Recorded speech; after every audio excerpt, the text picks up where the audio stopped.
So, hello guys, welcome to another edition of Rages Against the Dice. Today, as you may have read from the title, we're going to actually be putting together a TTCombat industrial hive. And this is the small industrial platform, as you can see there. You did see the video where we unboxed them before, so I'm not going to show you any of that bit. I'm just going to get straight to the bits where we stick them together. What you're going to need is a surface to do it.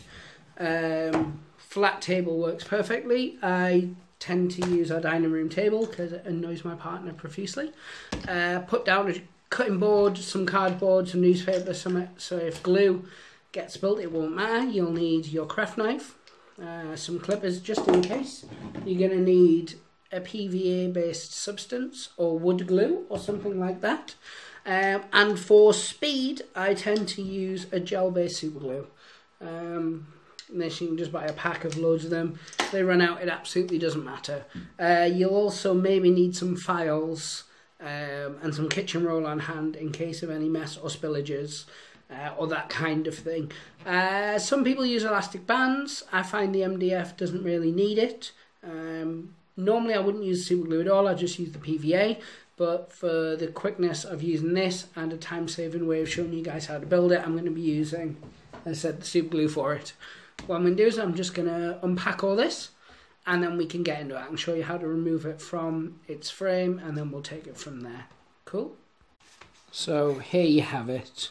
As you can see, these are actually pretty loose and should twist out. There you go.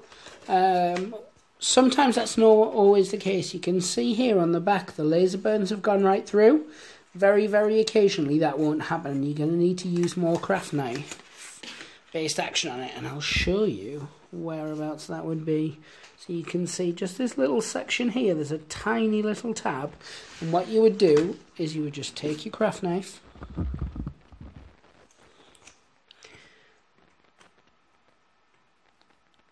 you just go like that. I said not too hard, and then if you want you can flip it over and do the same to the other side. If you don't want to use a craft knife, you can get like a cheap Stanley knife from a hardware store that would work just as well. But most people doing this hobby have a craft knife lying around anyway. And you can see they pop out. And these are really cool sections because they act like a ladder without actually giving you a ladder there. So it's integrated into the terrain. So it's one less thing that's going to snap off. I use a lot of the Cities of Death terrain from Games Workshop and I think they're brilliant. But what I find is a lot of the time people knock off the ladders and then don't tell you because people are scumbags. So that's how you just take off the frame. As I said, you saw how I did it with the craft knife and without. What I'm going to do is I'm just going to take the rest of it off its frame and then we can get onto the cleaning it up section. As I said, there's no point in you watching me pop off the rest because it's going to be exactly the same as what you just saw. So back in a second, guys. So as you can see, I have an annoying nature and I separate everything out into its sections before we do it. So they're all the struts, they're the leg pieces for the struts, they're the two bases in question, and these are for the walkways. So the first thing I'm going to do is I'm going to take my craft knife and I'm just going to, you see there where the little tab is, I'm just going to file that down. Now you should always cut away from yourself, as any good modelist will tell you, but for some reason I don't have the ability or the control to do it as well as I'd like. If you're not comfortable doing this with knives, you can do it just as easily with a file or a piece of sandpaper that's designed for wood. But yeah, you're just taking this little nudge or this little nub off, and then I'll show you on another piece like this. And as I said, we're not trying to cut our finger off or anything like that. We're just scraping it away so it's flat. And as I said, you can sandpaper it. That's absolutely fine. It's probably going to be the best way to do it. Do expect that you're going to get black fingers from the laser burns. That does come off and stay on your fingers and dirties up your hands and nails and stuff a little bit. So yeah, that's what I'm going to do, and I'm going to do that across everything, so you can see just lastly on here. And that's really for these the only cleaning up that really needs to be done. So yeah, if you were watching the start, the bit where it said the contents, the things you'll need, obviously I didn't say sandpaper. Sandpaper is a good choice. So if you watch the start of this video, stopped it, went out and ran and got all the bits, come and sat back down and then went, oh, idiot, he says I need sandpaper now. Calling me an idiot, not yourselves. Yeah, that's my bad. So what I'm going to do is I'm going to clean the rest of these up now so that they're all ready to glue together, because what I just built, that doesn't matter, but these guys, you can see that's there, and that's going to clip in against it. So there'll be a gap if I don't file these down properly. So it's not as important on those bits, but with the walkways, you definitely need to do it, especially on these sides here. So I'm going to get that done, come back, and then we'll start gluing it together. Won't be a moment. So we are back. There was one thing I was going to say with regards to MDF Scenery. It is my absolute favourite. I can't get enough of the stuff. It's one of those things. With this, I just put a drop of whatever you're using. 1 second. As you can see, I've bought these specifically for this task, and I get them from just your local pound or your local hardware store or a cheap shop, just somewhere that sells really, cheap glues and things like that, because you're only using it to put the scenery together. It needs to be good, but you don't need the precision you would say if you were building a model. But yeah. So anyway, as I was saying, so yeah, I really love the MDF Scenery, because a lot of it, you don't need to glue, you can just flat pack back together. Not all, obviously, but some of it. And then others, it just glues together nicely like this. It's good for painting. I would suggest probably a heavy primer, because it's made of wood, which soaks up your paints quite well. I buy a cheap primer from a hardware store for them. So even like these that I'm going to spray silver, I'll spray them black first with a hardware store primer. I'll leave those to dry. So as I said, I'll spray them up with a cheap hardware store based primer just and then what I'll do is I'll spray them silver. Or whatever colour they're going to be. These are going to be silver because I want them to be more modern day realistic. Sometimes you'll want to go for like the Necromunda 40k feel, and then you can spray them red or whatever on top. When I'm painting my Cities of Death stuff, I tend to spray black. Because they are plastic, I won't use like a cheap spray on that. I'll use like an Army Painter overlay or Games Workshop. I'll use a proper miniature based undercoat. I know a lot of you thinking, well, Games Workshops aren't that good.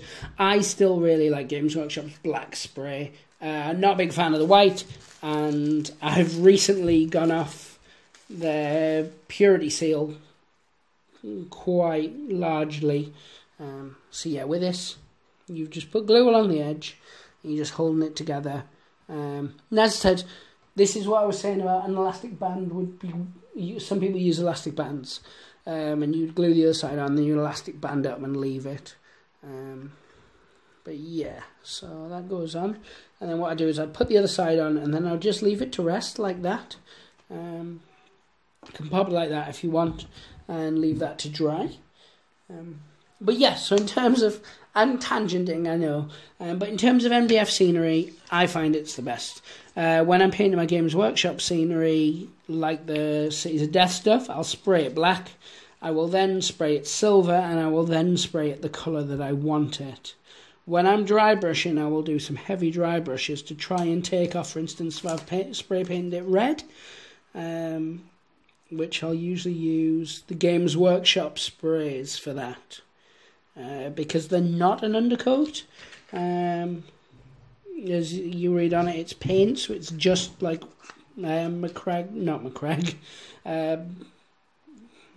whatever the red's called these days, Methaston, that's it. So it will just be Methaston red, but in a tin. So yeah, so hold that together for a bit, and then you just place it down like that, and I'll leave it to dry, and I'll pop it out of the way so it doesn't get knocked, and then I would do the same to the other one. Now this is slightly different.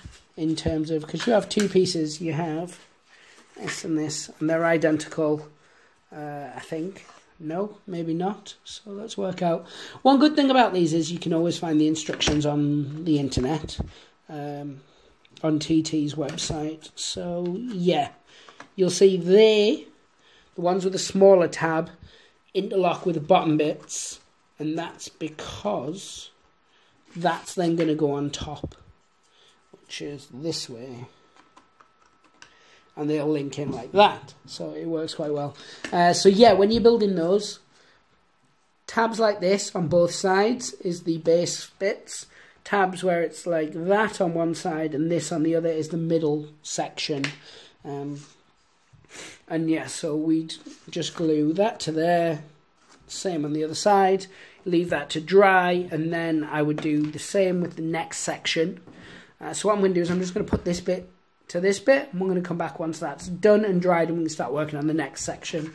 So I feel gluing that to there is somewhat self-explanatory. I'll also build the other walkway in the meantime. Yeah, so back in a second, guys.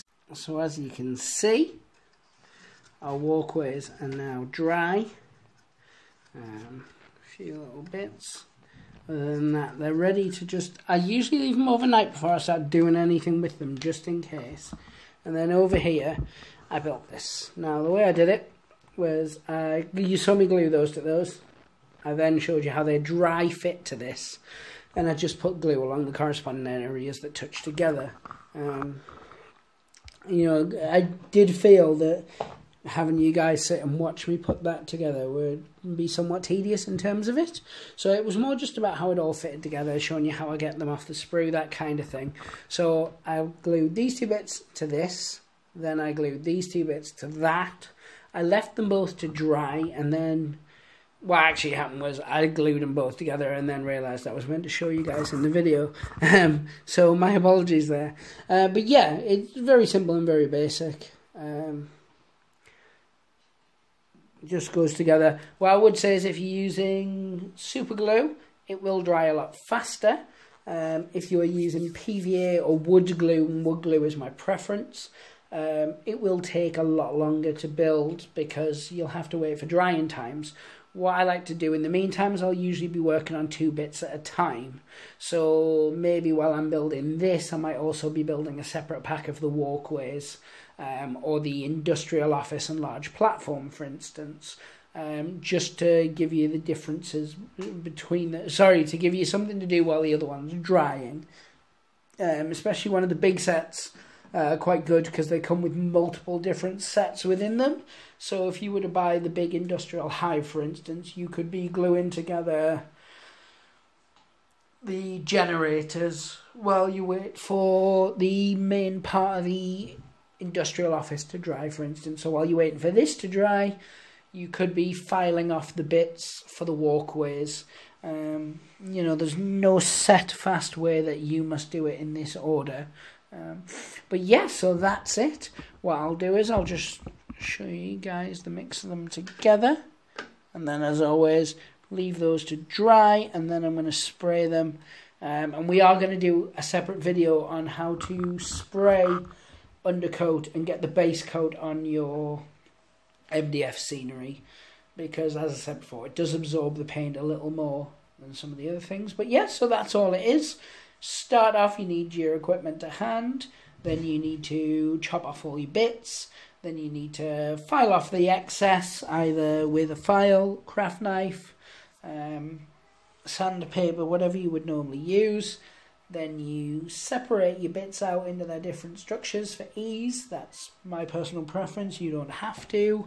And then from there you slowly glue your bits together, making sure to leave one bit to dry before you attach another bit to it, especially with this going to this, because if this bottom bit isn't dry and you try and attach the top bit to it, you're going to have the bits moving and it's going to give you like a Leaning Tower of Pisa effect, which I'm sure is not what you guys are after. But anyway, that was just a very quick tutorial on how to pop together some TTCombat industrial MDF scenery. I hope you guys enjoyed it. I hope you like and subscribe. Leave us a comment. See if there's another bit of TT scenery you want us to show you how to build.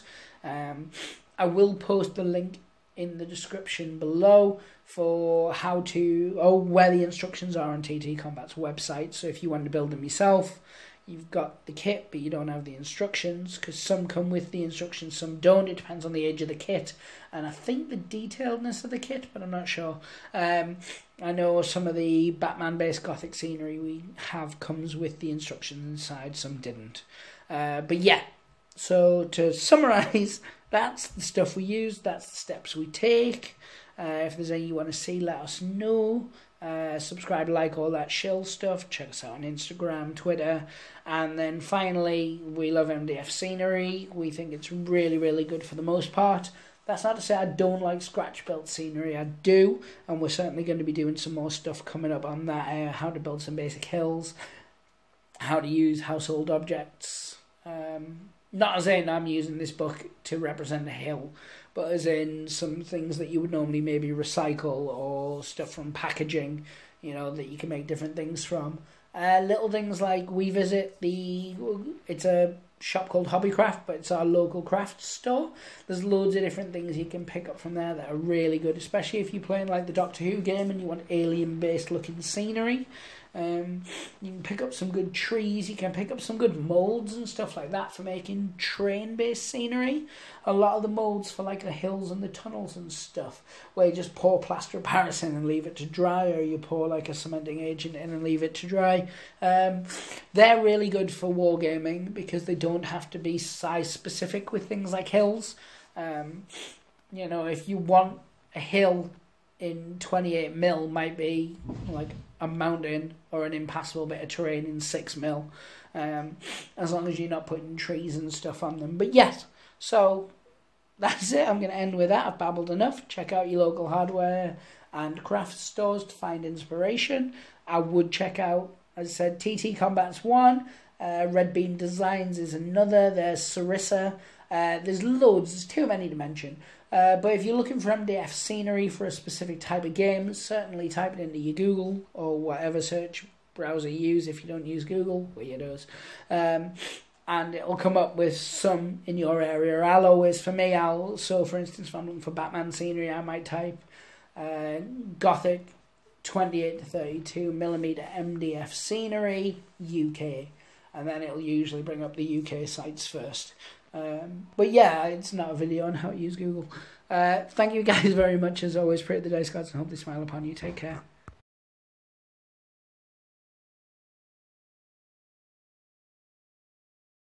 So guys, after putting it all together and having it sat on the table, I just thought I'd show you guys what it could look like. I mean, I do apologise for the symmetry, or as much as possibly I could do symmetry. It's an issue I'm working through, but yes, you can see there kind of the scale. This is the same table we normally game on, and the 3-foot by 3-foot board sits on it quite nicely and kind of overhangs a bit in the corners because it's circular. So you can see kind of how much table this would take up. Then like you've got the generators there. Obviously you don't need to have 2 sets of walkways, for instance. Like these could be elsewhere as well. But yeah, so I just thought I'd throw it kind of on the end of the building video, just to show you guys what it looks like. Yeah, that was all really. So it's nice, it's big. This is the older set. It seems to not be on TTCombat's website anymore, but you can pick it up places like Firestorm Games. Wayland Games still have it on their site. So you might get lucky and be able to pick this up. I'm assuming it's out of print now, but I think it's like just under £40 for the whole thing. So it's pretty good. And then there's about £20 of extra stuff, I think, that we have here on the table. So all in all, it's about between £50 to £60 worth of scenery, I think. And that's pretty much a 3-foot by 3-foot board. A couple more of those generators wouldn't go amiss, but they come in a pack of 3. So yeah, but no, I just wanted to, as I said, show you guys and pop it on the end of the video. So once again, thanks for your time and take care.